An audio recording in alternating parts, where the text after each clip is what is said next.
of puppets floating above the ground, and the destruction just caused. They were completely shocked by the seemingly unassuming beauty in the wheelchair. What is this? One-person army? Clearly, it would take several professional combinations to form a team, yet this beauty accomplished it all alone. Swords, shields, polearms, great swords, dual guns. Item-wielding witch. As they watched the more than 10 puppets of various professions surrounding the wheelchair beauty, everyone revealed expressions of envy and longing. In the midst of it all, Maya had already lost her ability to think. Her mind was filled with the scenes of destruction created by those many puppets. So fierce. So ruthless. This is the profession that suits her. Just summon the puppets when there's a need. No need to lift a finger herself. It's simply tailor-made for her. Thinking of this, Maya could no longer contain herself and excitedly said, "Teacher Lena, I want to be a puppet master." Perhaps it was because they were both women. Or maybe due to her relationship with Grandma.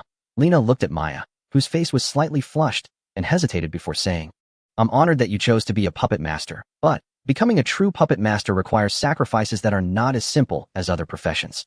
Hearing Lena's words, Maya immediately shifted her gaze to the teacher's legs, and her face turned pale. Seeing Maya's reaction, Lena could guess what she was thinking and coldly said, "My legs are due to a childhood accident."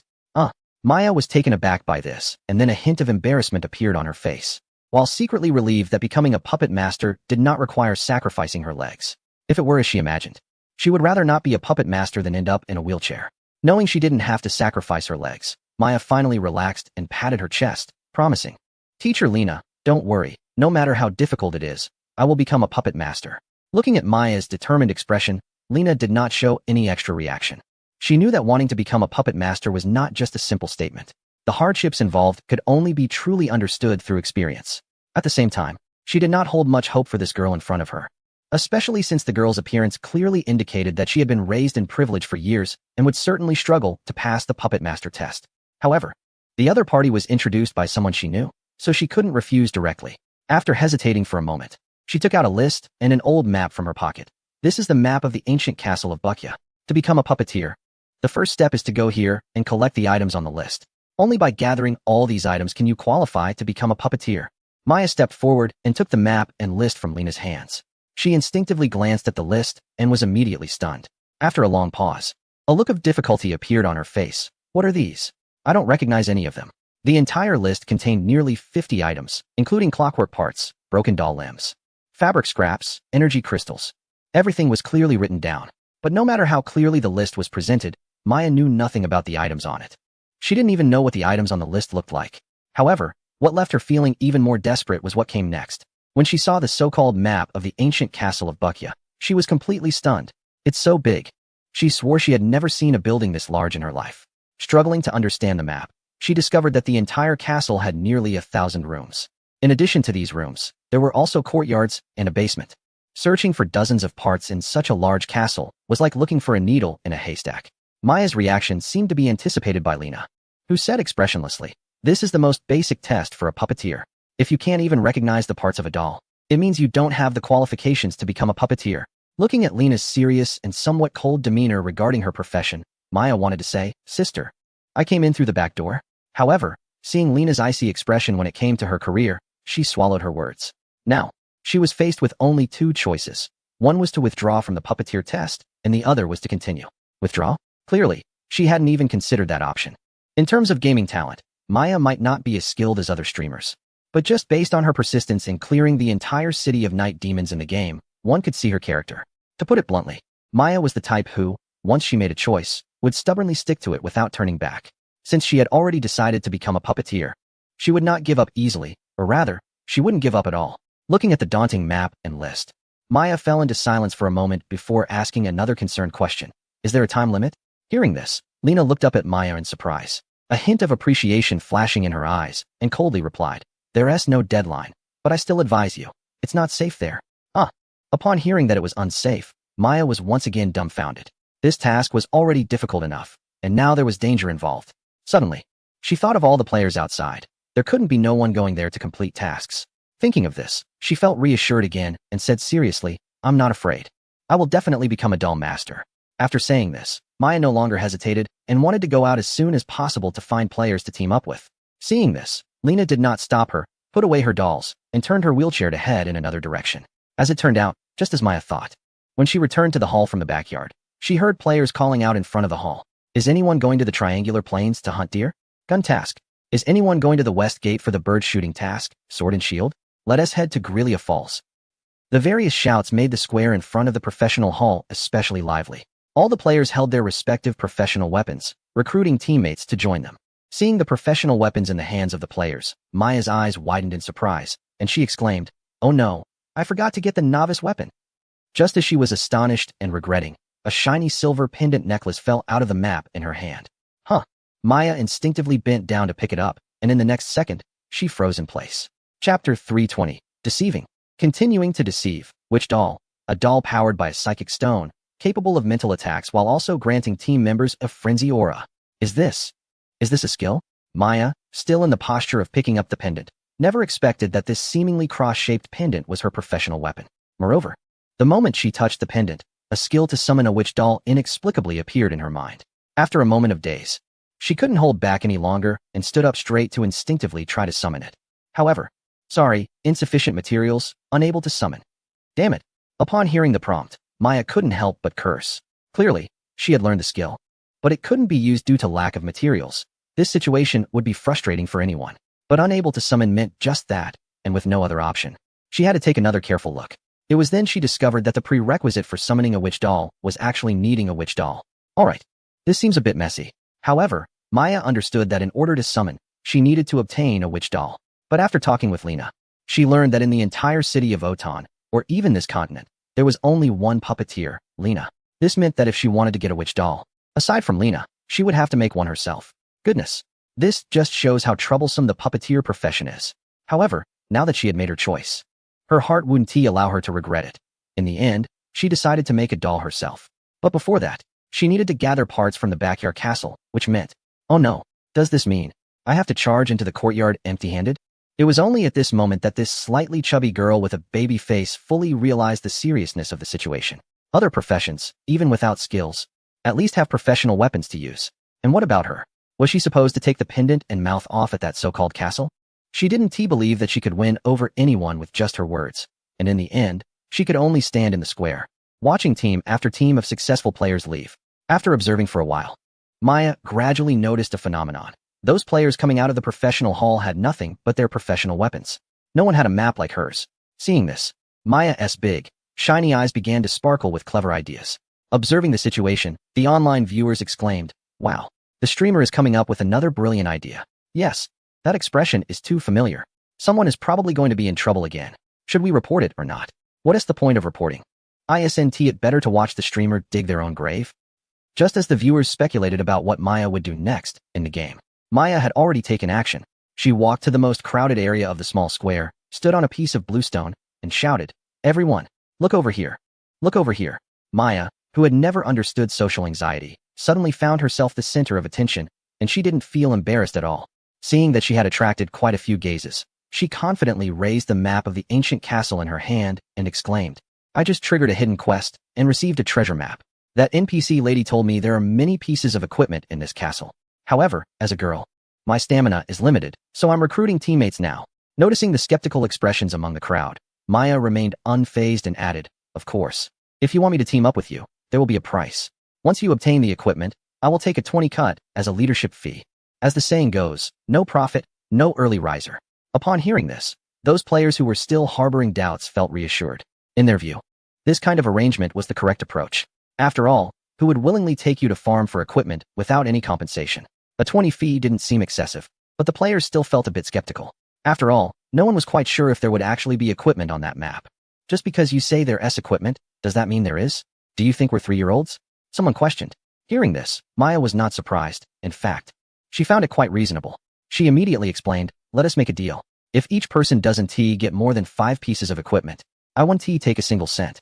If you do get more than 5, I will select one piece." Maya's words piqued the interest of those around her, and some even started to push closer from the outskirts.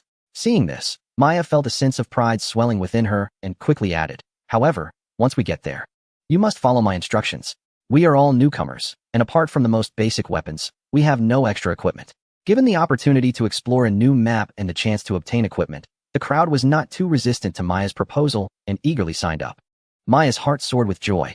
Although she had no combat power and couldn't even use any skills, She had free fighters at her disposal. Feeling pleased with herself, Maya began to select her teammates amidst the throng of people. The entire square was bustling with excitement. Meanwhile, the city guards who witnessed this scene were left dumbfounded. Some even turned to their equally stunned captain and asked, "Captain, does the equipment she mentioned really exist?" The captain, snapping out of his shock, instinctively shook his head and replied, "No, I've never heard of it. If I'm not mistaken, she must be holding that haunted castle map, right? The haunted castle? She can't be serious about going there, can she? Isn't that a death wish?" "Captain, we," before the guards could finish their words, the captain interjected. "Our duty is to maintain order, and the governor has warned us not to interfere with these adventurers." Upon hearing the captain's words, the surrounding guards immediately fell silent. However, thinking of the legend of that haunted castle still made my body shiver. Maya quickly gathered a group of like-minded friends, including him. There were a total of 5 people. A blonde girl with a trendy hairstyle named Pan Xian, wearing a cool novice leather armor, carrying a wooden shield and a short sword on her back, clearly a believer in the game. Standing next to her was a young man named Pan Hao, who resembled her quite a bit, with a dagger at his waist, yet insisted he was a healer. The other 2 were also girls. One, named Wang Meng, had a pistol at her waist. The last one, named Zhou Hong, carried a long weapon on her back that was taller than she was, looking much like those used by city guards. After everyone introduced themselves, Maya couldn't wait any longer and led the group to search for the ancient castle. Chapter 321, Journey to the Castle. The ancient castle of Bakya is located across the dim lake south of the city of Otan. It is said that this castle was built by an architect during the early days of Otan, and its owner is a mysterious and eccentric old man named Bakya. The origins of this old man are shrouded in mystery, and no one knows him. However, the people of Otan are aware that this enigmatic elder is quite wealthy. It is rumored that the castle was constructed by the old man to hide his treasures.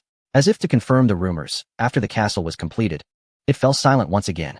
The gates of the castle courtyard remained tightly shut, and even the old man Bakya never made an appearance. It was as if he vanished right after the castle was built. Over time, the mystery surrounding the castle piqued the curiosity of some young people in Otan.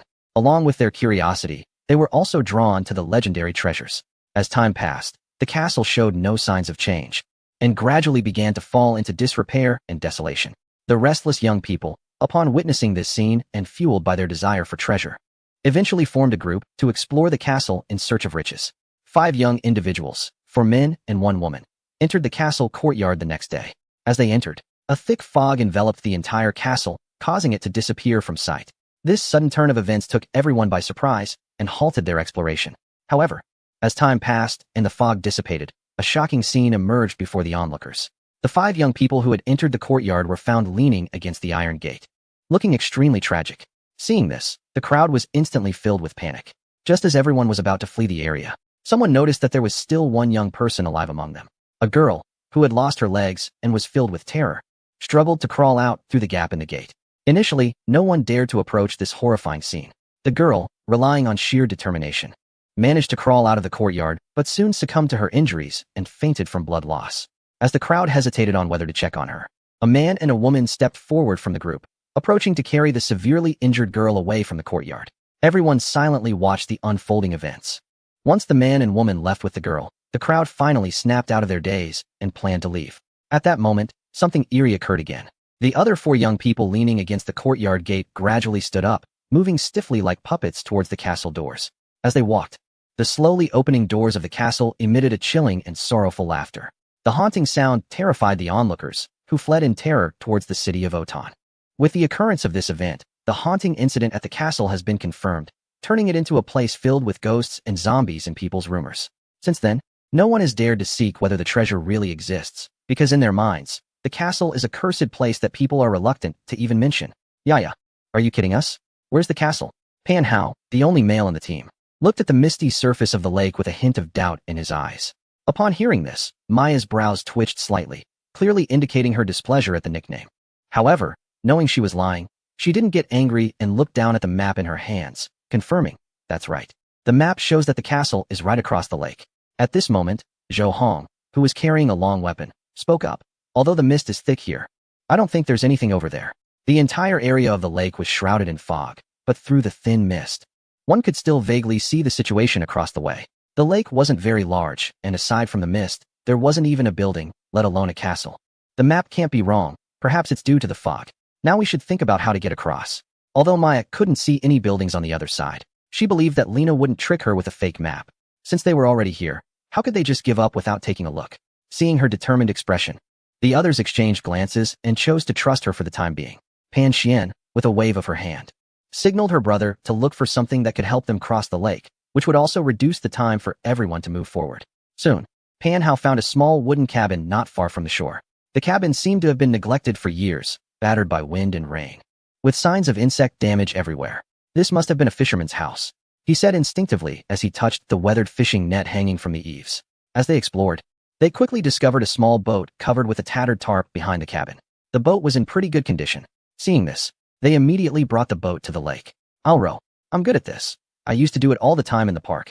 Without waiting for the others to board, Pan Hao eagerly picked up the oars to demonstrate his skills. The girls had no intention of competing for this physical task and naturally sat down in the small boat. Before long, the boat began to glide smoothly across the lake under Pan Hao's control. Xianjia, your little brother must have spent a lot of time in the park with girls. Huh, his rowing skills are impressive. As the boat drifted further from the shore and remained steady, Maya couldn't help but say to Pan Xian. Though this comment was mostly a joke, Pan Xian felt a wave of embarrassment. What the other person said wasn't wrong. Her brother was indeed good at rowing. But thinking about the reason her brother initially learned to row made her feel quite ashamed. Was it to impress girls? Some things she didn't want to talk about. However, after all, Pan Hao is her younger brother, and as his sister, she still needs to care. Haha, my uncle used to run a boat rental business in the park. He grew up there. Soaking? Maya glanced at Pan Hao, who was rowing, and felt that this soaking had many layers of meaning. However, since they were still not familiar with each other, she felt a bit shy to joke too much. While a few of them were chatting, the small boat, under the control of Pan Yang, gradually approached the opposite shore of the lake. Oh, look over there. It seems like there's something. At this moment, Zhou Hong, sitting opposite Maya, pointed in surprise behind her. Seeing this, Maya instinctively turned around to look. In the thin mist, a tall and massive shadow clearly emerged. Before everyone could be surprised, the small boat gradually approached, and that towering shadow was completely revealed to their sight. Chapter 322. Entering the courtyard, speculations, and an attack. The grayish-blue walls were covered in patches of dark green moss. Countless dense black windows resembled hollow eyes. Coupled with the dilapidated and desolate courtyard, it immediately evoked thoughts of a haunted house. Is this the ancient castle? The sight of the crumbling castle made Pan Hao, who was rowing, pause for a moment, and his face turned slightly pale. Are you scared of ghosts? After the initial surprise, Maya did not think much of it, glancing at Pan Hao, whose complexion had turned a bit pale, and scoffed. This was clearly a sign of disdain, which instantly ignited Pan Hao's inner anger, prompting him to retort, scared? I'm not afraid of anything. I've seen it all. This shabby courtyard is nothing. Even if it were the Ghost Castle dungeon from a survival horror game, I could handle it solo. Saying this, to prove he wasn't timid, Pan Hao jumped ashore as soon as the boat docked, putting down the oars. Idiot. Seeing her brother like this, Pan Xian rubbed her forehead and jumped off the small boat as well. Maya and the others followed suit. The usually quiet Wang Ming quietly tied the boat to a small tree on the shore. And only after finishing this did she catch up with the others as they walked towards the iron gate of the courtyard. Before long, they arrived at the iron gate of the ancient castle courtyard.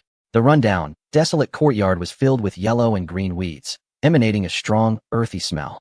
Noticing there were no abnormalities in the courtyard, the group began to examine the iron gate closely. The black railing was rusted, especially the lower half of the gate, which showed severe rust. Is this door unlocked? Is it welded shut?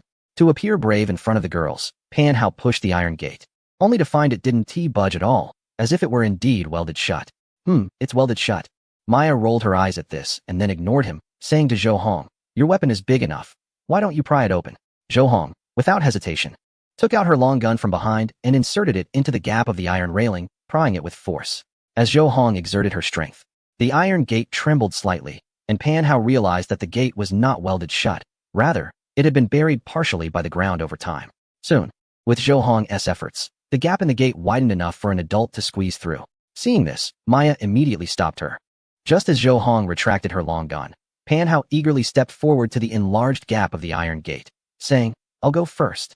As he was about to dive through the railing, Pan Xian, quick on her feet, yanked him back. You're such a show-off. Stop trying to impress everyone, okay? No one here wants to date you. Pan Hao felt embarrassed, wishing he could dig a hole to hide in after his sister ruthlessly exposed his feelings. However, what Pan Xian said was indeed the truth. At that moment, the girls were in no mood to think about online dating. Besides, even if they were interested, they wouldn't look at someone like Pan Hao, a high school kid. As they held back their laughter, Pan Xian boldly dashed through the fence, and seeing this, the others quickly followed. What the heck? What's going on? My goodness, this is unbelievable. Oh my, that scared me. As they entered the courtyard, the scene in Maya's livestream changed dramatically. The moment they squeezed through the fence, the dilapidated courtyard transformed instantly. The overgrown weeds disappeared, replaced by a dark courtyard illuminated by flickering lights. The entire courtyard was impeccably clean, with a black stone floor that showed not a single weed. In the center of the courtyard, there was a round water pool. Old-fashioned lanterns hung throughout the courtyard, but the corners that were not lit by the flickering lights exuded an unsettling darkness. It felt as if pairs of malicious eyes were watching them from the obscured shadows. The sudden change in environment made their hearts race. I said, are we in the wrong place? Pan Hao, feeling anxious, scanned the surroundings cautiously and spoke. It was no surprise he felt that way. Anyone would find this situation hard to believe. After all, just moments ago, they had been in bright sunlight and a rundown courtyard, and now, they found themselves in a deserted courtyard at night. The fact that they didn't scream in shock right away showed they had some courage. It must be right. The map in Maya's hand must be a dungeon map. Pan Xian speculated boldly, even thinking that the map might be the key to unlocking this dungeon. Since everyone was unfamiliar with the new version, they could only guess at this point. Hearing Pan Xian's words, the others stood still, their brows furrowed. This sudden change made them hesitant to move carelessly. After a while, Pan Xian spoke again. Now we have only two options in front of us. One is. As she spoke, she turned to look back, only to find that behind them, apart from darkness, there was nothing else. The courtyard gate they had come through had long disappeared. This phenomenon sent a shiver down her spine. Noticing Pan Xian's reaction, the others instinctively turned around to look, and when they saw the dark void behind them, they completely panicked. What should we do? Zhou Hong gripped her long gun tightly, looking terrified. Maya hadn't expected things to escalate to this point either. But for the sake of her task, she steeled herself and said, I don't know how it turned out like this, but it looks like we can only enter the castle and take a look. Hearing her words, Pan Xian nodded in response. There's no other way. Finally, she added, now we can only hope that this dungeon is friendly to new players. It should be quite friendly, right? Since the elder sister has said so, Pan Hao could only stammer in agreement. Soon, the group decided to move forward through the courtyard, intending to explore the ancient castle. However, just as they stepped out of the brightly lit center of the courtyard, a series of low growls from wild beasts suddenly echoed in the surrounding darkness. In an instant, the tension in the group reached its peak, and they gripped their weapons in vigilance. While remaining alert, they slowly made their way toward the entrance of the castle. As they moved further from the light, the growls in the darkness became more pronounced, and they could vaguely sense something moving within the shadows. Quick move. At that moment, Pan Xian seemed to see something, her pretty face turning pale as she urged everyone on. Without hesitation, the group closely followed her toward the castle's main door. Just then, a powerful growl rang out, and from the corner of their eyes, they spotted a shadow lunging toward them. Pan Xian, who was leading the way, immediately turned and raised her shield to block the side of the group. Bang! A dull thud shattered the chilling darkness. As Pan Xian stepped back, the shadow was also knocked away, landing not far from the group. With the faint light, those who caught a glimpse of the shadow couldn't help but gasp, feeling a chill rushing from their feet straight to the crown of their heads. They could never have imagined that the thing standing before them would be this. Chapter 323. Stepping into the zoo. What? Is this a husky? Nonsense. Which husky looks like this? This is clearly a wolf. Stop the chatter and hurry up. Before the few people could finish arguing, the four-legged beast slowly emerged from the shadows and let out a howl as it lunged at them. Among them, Pan Xian immediately reacted, shouting sharply as she raised her shield to confront the beast head-on. Go! Bang! With a dull thud, the fierce four-legged creature was sent flying back. Without waiting for the beast to get up, Pan Xian quickly stepped forward and swung her short sword down towards its head with great force. Thud! The short sword, seemingly ordinary, was exceptionally sharp and effortlessly split the creature's head in two. Wow, so weak. Seeing the creature that resembled a husky collapse on the ground, Pan Hao was momentarily stunned before curling his lip. He hadn't expected this thing to look so fierce, but be completely useless. However, just as everyone was thinking this, a series of low growls echoed from the darkness. With the continuous growling, more and more four-legged beasts emerged from the shadows. What? Looking at the countless pairs of malicious eyes revealing themselves from the shadows, Pan Hao couldn't help but tremble. Meanwhile, Pan Xian's expression changed dramatically, and she shouted, Quick! Retreat to the castle. Upon hearing Pan Xian's shout, the others immediately reacted, not hesitating to sprint towards the castle's entrance. Seeing this, Pan Xian didn't dare to hesitate either. She turned sideways, keeping an eye on the beasts while running at full speed. Carnivorous animals love to chase after fleeing prey. Seeing Maya and the others escape, Dozens of four-legged beasts in the courtyard immediately sprang into action. Shadowy figures surged forward like vicious wolves towards the group. However, as those figures burst out of the darkness and fully emerged into the light, the group felt a chill run down their spines. Pan Hao was so scared he yelled, "Oh no, what is this? Are we in a zoo? Enough talking, run." Seeing her brother still had time to shout, Pan Xian was furious and yelled, rushing to his side and pulling him along. At that moment, she felt immense regret. Yes, regret for being foolish and coming to explore with Maya. Now, forget about equipment. They might even lose their lives here. It's over, it's over. Meanwhile, Pan Hao, being pulled by Pan Xian, had a pale face filled with despair. What is this? Tears streamed from Maya's eyes. She never dreamed that the task Lena mentioned would be so terrifying. As they glanced back, the pack of four-legged beasts was closing in, including big cats, wolves, and even a large black-maned lion. At that moment, no one had the mood to admire these exotic creatures. They could only run for their lives towards the castle entrance. Out of the corner of their eyes, they occasionally glanced at the monster behind them, wishing they had built 2 more legs during the modeling process. The only comforting factor was that the center of the courtyard was not far from the castle's entrance. However, the worrying part was that the castle door was tightly closed. As they watched the door draw closer, a mix of joy and anxiety filled their hearts. They feared that they wouldn't be able to open that door. If that were the case, they would truly be doomed. Creak. Just as they were lost in their thoughts while sprinting, a harsh metallic, grinding sound echoed. Accompanied by the noise, the tightly shut castle door slowly opened a crack, revealing a faint glow from within. Run. Don't stop. The sudden turn of events made Pan Hao instinctively pause, but before she could voice her thoughts, she was tugged forward by Pan Xian, urging her to move again. Someone. At that moment, Wang Meng, at the front of the group, suddenly exclaimed. As she spoke, a figure began to emerge from within the castle. Everything continued to unfold, and as the two parties drew closer, the figure stepping out from the door became fully visible. It was a woman, her face seemingly smeared with a thick layer of flour. She held a candlestick with 3 candles that emitted a ghostly light. A chilling breeze swept through, causing the candles to sway precariously, the flickering light casting an even more eerie shadow on the woman's pale visage. In that instant, a chilling word flashed through everyone's mind. Ghost. They felt a wave of cold creep through their bones. Just as they froze in shock at the sudden scene, a wave of beasts surged towards them from behind. The woman with the candlestick, resembling a ghost, spoke. Get out. The pale-faced woman, with a mouth that seemed too small to produce such a sound, emitted an exceptionally piercing and sharp voice. With her command, the frenzied animals whimpered in fear as if they had encountered something terrifying, immediately retreating into the shadows with their tails between their legs. The group stood frozen in place, feeling an icy chill at this sight.